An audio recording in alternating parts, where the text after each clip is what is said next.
વિશ્વેશ્વરીમ જગદ્ધાત્રીમ સ્થિતિસંહારકારિણીમ નિદ્રામ ભગવતીમ વિષ્ણુરતુલામ તેજસપ્રભો નમો નમઃ.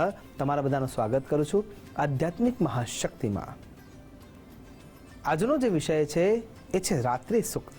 અને માં જગદંબા કેવી રીતે આપણને એના ખોળામાં લઈને સુવાડે છે અને એની અનુકંપા આપણા ઉપર સતત વરસતી રહે છે એના વિશેની માહિતી.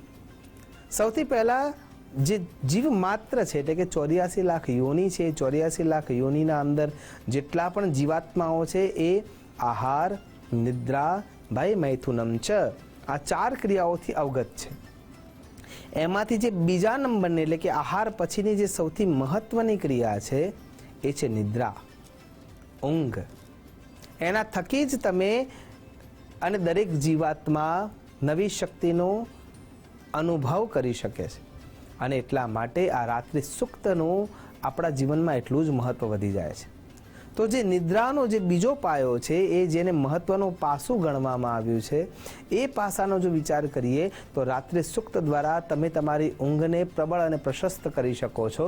અને એ પ્રબળ મળેલી ઊંઘ દ્વારા બીજા દિવસે સવારે શક્તિ સમૃદ્ધ થઈ શકો છો.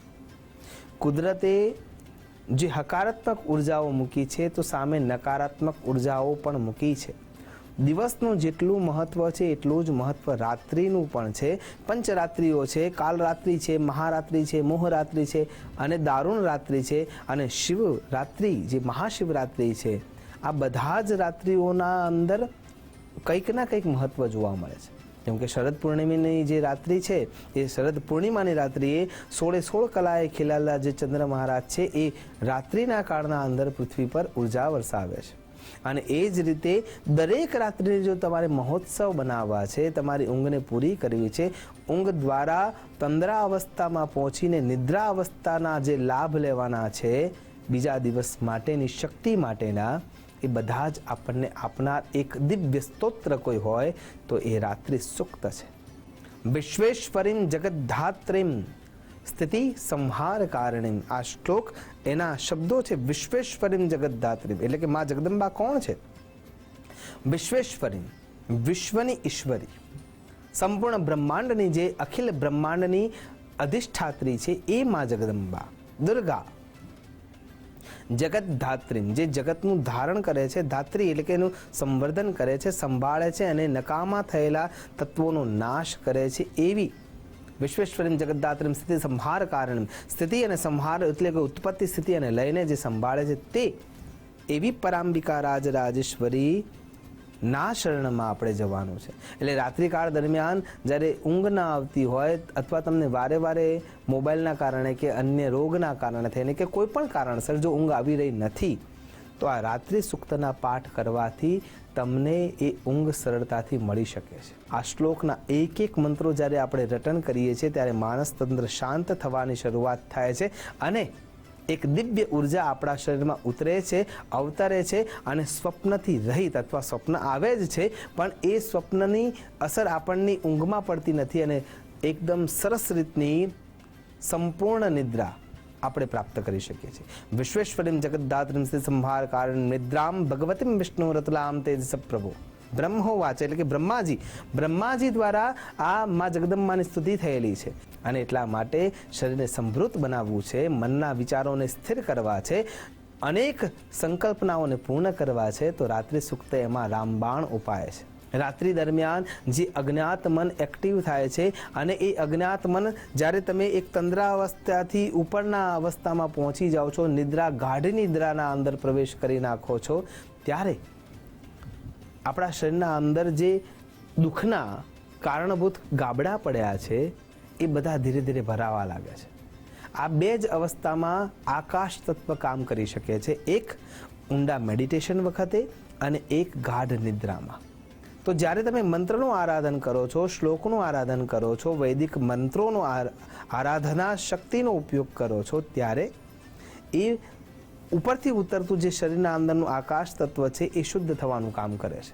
અને એ જ વસ્તુ જ્યારે ગાઢી ઊંઘમાં હો છો ત્યારે એ જ અવસ્થામાં એ આપણને સૌને લાગુ પડે છે. અને એટલા માટે જે સપ્તસદી માં જગદંબાનો ચંડીપાઠ છે એના 5મ અધ્યાયમાં યા દેવી સર્વભૂતેષુ નિદ્રા રૂપેણ સંસ્થિતા નમસ્તસ્યૈ નમસ્તસ્યૈ નમસ્તસ્યૈ નમો નમઃ.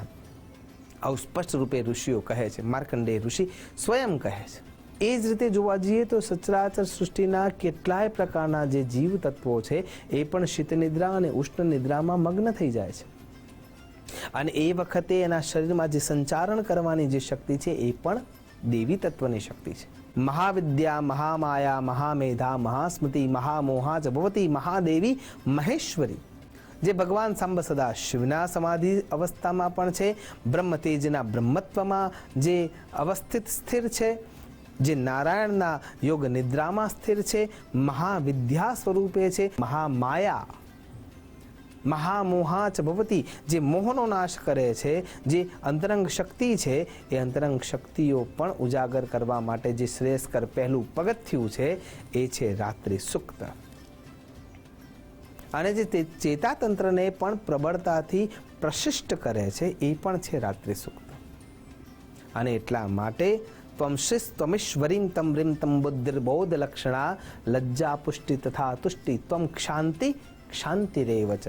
જે અંતરંગ શક્તિઓને શાંત કરી અને એના જોડે કામ લેવા માટેની શક્તિ આપે છે એ રાત્રિ સુક્ત છે.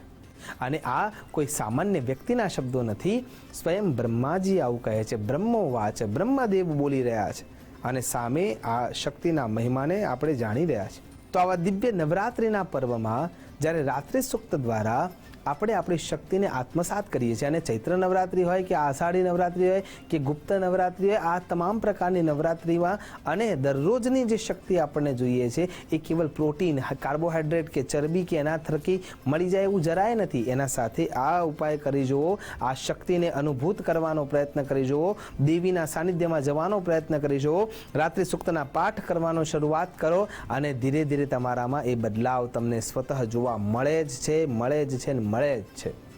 આશા કરું છું જગદંબા પરાંબિકા રાજરાજેશ્વરીની આરાધના કરતા આપણા સૌનું મન સ્થિર થાય અને આ રાત્રિ સુક્તમાં માં જગદંબાના ખોળામાં માથું મૂકવાનો મોકો મળે અને માં જગદંબાનો પવિત્રતમ હાથ, શક્તિમંત હાથ આપણા સૌના મસ્તક પર સદૈવ રહે.